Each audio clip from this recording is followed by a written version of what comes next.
மாண்புமிகும் தமிழ்நாடு முதலமைச்சர் மரியாதைக்குரிய அண்ணன் விஜய் அவர்களின் பிறந்த நாளை மதுரையில் இந்த பகுதியில் மக்களுக்கு உணவளித்து இந்த விழாவை முப்பெரும் விழாவாக பிரியாணி போட்டு நலத்திட்ட உதவிகள் வழங்கி இங்கே கொண்டாடி இருக்காங்க. அது சிறப்பாக நடந்திருக்குது.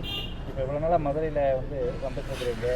மதுரை மாநகரில் அங்கங்கே சாக்கடை ஓடுது, ஸ்ட்ரீட் லைட்டு சரியாக இல்லாமல் இருந்தது. இதெல்லாம் நீங்கள் எப்படி பார்க்குறீங்க? இல்லை, இப்போ என்னென்னு கேட்டிங்கன்னா, தொடர்ச்சியாகவே மதுரையில் இருக்கக்கூடிய குறிப்பாக மதுரை மத்திய பகுதியில் நீங்கள் ஸ்ட்ரீட் லைட் பிரச்சனை, நம்ம தண்ணி பிரச்சனையை உடனே நாங்கள் சரி பண்ணிகிட்ருக்குறோம்.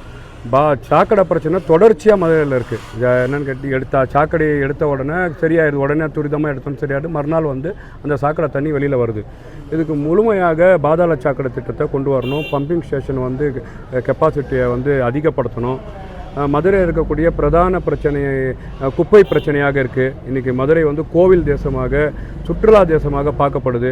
இந்த கோவில் தேசத்தில் இன்றைக்கி குப்பை நகரமாக 40,000 இடத்துக்கு கொண்டு போயிட்டாங்க. இதுக்கு காரணம் முழுக்க நாங்கள் ஆட்சி எடுத்து விரல் வெற்றி எண்ணக்கூடிய ஒரு 75 days தான் ஆயிருக்கு. அப்போ தொடர்ச்சியாக கடந்த ஆட்சியில் இருந்த திமுக அரசாங்கம் வேண்டுமென்றே மதுரையில் இருதுறை அமைச்சர்களாக இருந்து மதுரையை ஒரு டெவலப்பும் கொண்டு போகல. இதை தாண்டி மதுரையை மாடல் சிட்டி, நாங்கள் மதுரையில் பார்த்திங்கன்னா சிறப்பான திட்டத்தை கொண்டு வரோம்னு சொல்கிறோங்க. இன்றைக்கி மதுரையில் கார்ப்பரேஷனில் மிகப்பெரிய ஊழல் நடந்திருக்கு. இது மக்களுக்கு தெரியுது. மக்கள் அதனால தான் பார்த்திங்கன்னா ஒரு மாற்று ஆட்சி வேணும்னு சொல்லி இன்றைக்கி மரியாதைக்குரிய தமிழகத்தின் முதலமைச்சர், தமிழக வெற்றி கழகத்தின் தலைவர் அவர்களை ஆட்சி கட்டில் கொண்டு போய் முதலமைச்சர் ஆக்கியிருக்காங்கன்னு பார்க்குறேன். விரைவில் மீனாட்சி அம்மன் கும்பாபிஷேகம் வரவிருக்கு. அது ஏற்பாடு நம்ம தொகுதியை சேர்ந்தது.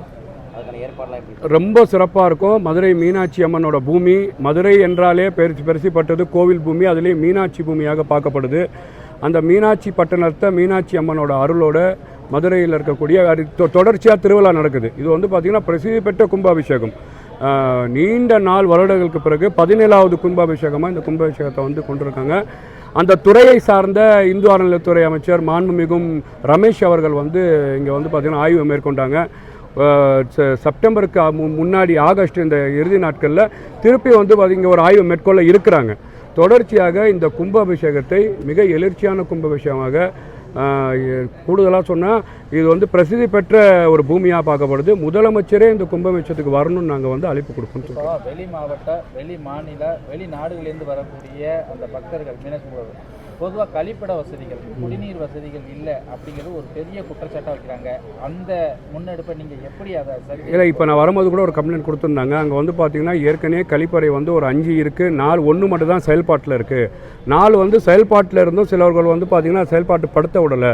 நாங்கள் உடனே இந்த துறை சார்ந்து அதிகாரிகளை அழைத்து பேசி உடனடியாக மக்கள் பயன்பாட்டுக்கு நீங்கள் கொண்டு வர வேணும். மக்கள் குடிக்கிற தண்ணீர் குடிக்கிற வருவாயில் இருக்காது, அதுக்கு அவங்களால குடிக்க முடியுமா, உடல் ஏற்றுக்கொள்ள முடியுமான்னு அந்த இந்து அறநிலையத்துறை மினிஸ்டர் பார்த்தார். அது மோசமான டென்சிட்டி இருந்தது. அதையெல்லாம் சரி செய்து உடனே நடவடிக்கை எடுத்திருக்கிறோம். நீங்கள் சொல்கிற மாதிரி கழிவறை பிரச்சனையை மக்கள் சொல்லியிருக்கிறாங்க. கூடிய விரைவில் இன்றைக்கி நாளைக்கு அது செயல்பாட்டுக்கு வரும் நான் சொல்கிறேன். இப்போ பேசுகிறப்ப சொல்லி நீங்கள் முதல்வர் அழைப்பு கொடுத்துருக்கோம். கண்டிப்பாக வரும். என்ன கேட்டிங்கன்னா, தமிழ்நாட்டிலேயே ஒரு பிரசித்தி பெற்ற கோவில், முக்கியமாக எல்லாராலையும் வெளிநாட்டு மக்கள், வடமாநில மக்கள், தமிழ்நாட்டு மக்களால் இங்கே பார்த்து பூஜை புனஸ்காரம் செய்யக்கூடிய ஒரு கோவில். இது நீண்ட நாளுக்கு பிறகு இந்த கும்பாபிஷேகம் நடக்குது. கண்டிப்பாக இந்த கும்பாபிஷேகம் மரியாதைக்குரிய தமிழ்நாட்டோட முதலமைச்சர் தலைமையில் நடக்கும்னு நான் சார். இப்போ இந்த பழனி கோயில் விவகாரத்தில் திமுக பேச்சாளர்கள், ஸ்போர்ட்ஸ் பர்சன்லாம் என்ன சொல்கிறாங்கன்னா, முதல்வரோட தலையீடு இல்லாமையா இருந்திருக்குன்ற மாதிரி ஒரு குற்றச்சாட்டை வைக்கிறாங்க. இது எப்படி பார்க்குறீங்க?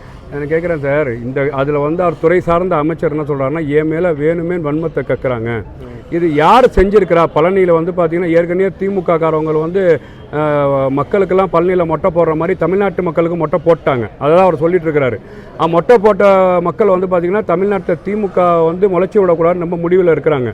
இதை இப்போ கோவில் சார்ந்த விஷயத்தில் இந்து அறநிலையத்துறை அமைச்சர் அதான் நீங்கள் சட்டமன்றத்தில் துறை சார்ந்த அமைச்சர் கேட்டாரா இல்லையா? கொடைக்கானலில் இருக்கிற கோவிலுக்கு அங்கே வர பக்தர்கள் 500 பேர் தான். அதுக்கு பார்த்தீங்கன்னா 10 கோடியில் மல்டி ஸ்பெஷாலிட்டி. சரி, நான் கேட்குறேன், மல்டி ஸ்பெஷாலிட்டி நீங்கள் பார்க்கிங் கட்டுறீங்க, கோவிலுக்கு வருவாய் வரும், இதனால் கோவிலை நாங்கள் டெவலப் பண்ணுறோன்னு சொல்கிறீங்க. அத்தியாவசிய தேவையான கழிப்பறையே இல்லையே. அப்போ இந்து அறநிலையத்துறை அங்கே வரக்கூடிய பக்தர்களுக்கு கழிப்பறை செஞ்சு கொடுக்கணுமா? 10 கோடிக்கு பார்த்தீங்கன்னா மல்டி ஸ்பெஷாலிட்டி பார்க்கிங் கட்டணுமா? இது யார் வைத்த நிரப்புறதுக்கு? யார் வருவாய் இருக்கிறதுக்கு?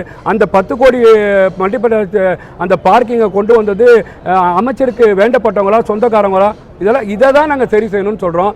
இது முற்றிலும் இந்த அரசாங்கத்து மேலே எதிரணிகள் வந்து பொய்யை வாரி இறக்கிறாங்க. மக்கள் நம்ப மாட்டாங்க. 5 ஆண்டுகளாகவே அதுக்கு போலி பத்திரப்பதிவை நாங்கள் தடுத்து நிறுத்தினோம். ஆனால் தாவேகா ஆட்சியில் தான் அந்த பத்திரப்பதிவே நடந்திருக்கு. இல்லை இப்போ நீங்கள் வந்து பார்த்தீங்கன்னா இன்றைக்கி மதுரையோட அமைச்சர் கூட இதை பற்றி ஒரு ப்ரெஸ் மீட் கொடுத்தாரு, நான் பார்த்தேன்.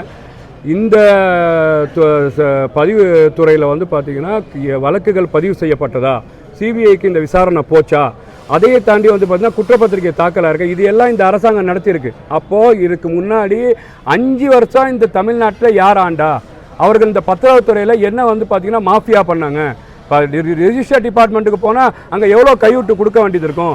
இப்போ இருக்கக்கூடிய ஆனபல் மரியாதைக்குரிய முதலமைச்சர் ஆட்சி, மக்களாட்சி எப்படி நடக்குது மக்களை உணர்றாங்க. திமுக வேண்டுமே இது மாதிரி போய் விஷயத்தை பரப்பிட்டு இருக்கு. இது ஒன்றும் ஏற்றுக்க மாட்டாங்கன்னு பார்க்குறேன். மத்திய தொகுதி எம்எல்ஏவா மீனாட்சி அம்மன் கோயில் கும்பாபிஷேகத்துக்கு முதல்வரை நீங்கள் அழைப்பு கொடுப்பீங்களா? கண்டிப்பாக மத்திய தொகுதியோட சட்டமன்ற உறுப்பினராக தொடர்ச்சியாக இந்த பார்த்திங்கன்னா பிரசித்தி பெற்ற கோவில் ஒரு பிரம்மாண்ட கும்பாபிஷேகம் நடக்க போது, வரலாறு சிறப்புமிக்க கும்பாபிஷேகம் நடக்க போது, மீனாட்சி அம்மனுக்கு கும்பாபிஷேகம் நடக்க போது கண்டிப்பாக தமிழ்நாட்டோட முதலமைச்சர் மரியாதைக்குரிய ஆனவல் சீஃப் மினிஸ்டர் அவர்களை இந்த விழாவுக்கு வரணும்னு அழைப்பு கொடுப்பேன். இப்போ பொதுவாக வந்து மக்களுக்கு வந்து குடிநீர் தட்டுப்பாடு நிலவக்கூடிய ஒரு சூழ்நிலை இருக்குது. இதை தீர்க்கிறதுக்கு நீங்கள் என்ன மாதிரியான ஐடியாக்கள் வச்சு? இல்லை தண்ணி பிரச்சனை, நீங்கள் இருக்கக்கூடிய பழைய பைப்பு புது பைப் பிரச்சனைகள் இருந்தாலும் உடனடியாக அவங்களுக்கு என்ன தண்ணி தேவையோ அதுக்கான ஏற்பாடு வாகன வசதி வச்சு நாங்கள் செஞ்சு கொடுக்குறோம். தண்ணி கலங்கலாக வருதுன்னு சொல்கிறாங்க, அதுக்கு அதிகாரிகள் அழைத்து பேசுகிறோம். எங்களுக்கு வரக்கூடிய விஷயத்தை பாதிக்கப்பட்ட மக்களுக்கு உடனே அந்த அதிகாரிகள் அளித்து அவர்களுக்கு பாதிக்கப்பட்ட அந்த விஷயத்தை இந்த அரசாங்கம் சரி செய்துட்டு இருக்கு. சட்டமன்ற உறுப்பினர் நான் சரி செஞ்சிட்ருக்கிறேன். தேங்க்யூ.